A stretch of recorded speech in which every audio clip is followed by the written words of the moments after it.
that when changing evil, irrespective if that evil is a bid'ah, an innovation, or if that evil is a sin, there are the same principles applied. The principles of knowledge, the principles of gentleness, the principles of forbearance, the principles of patience. There is no distinction in this matter.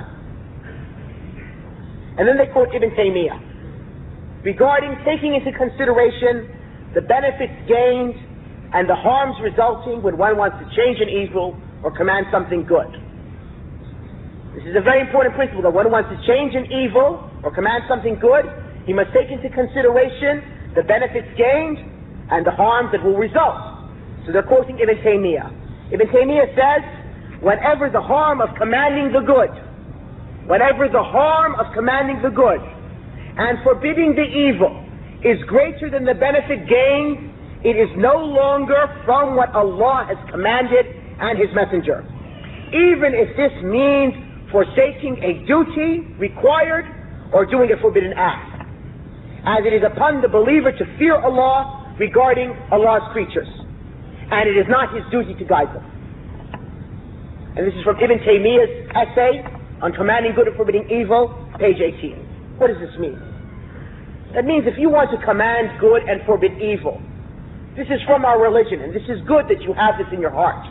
But you need knowledge, and you need forbearance, and you need patience, and you need gentleness, and above all of that, and with all of that, you need to know what are the benefits gained and what will the harms result. If the benefits gained are less than the harm that will occur, or if great harm will occur so that the evil that you change results in a greater evil, it no longer becomes required for you to change that. And this is why it is part of our Sharia that if we are given two evils, we take the lesser of two evils. If we are compelled to do two acts, both of which are sinful, we take that which is lesser sin. And if we try to change a good and it results in a greater evil, it is no longer commanding of good to change that.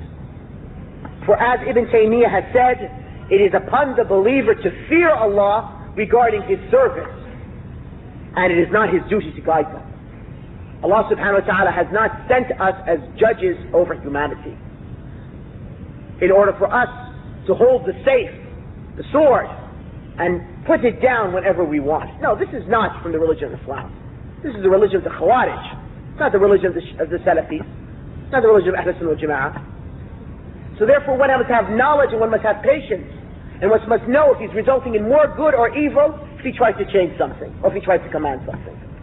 And then comes a question that I'm sure most of you are asking yourselves now.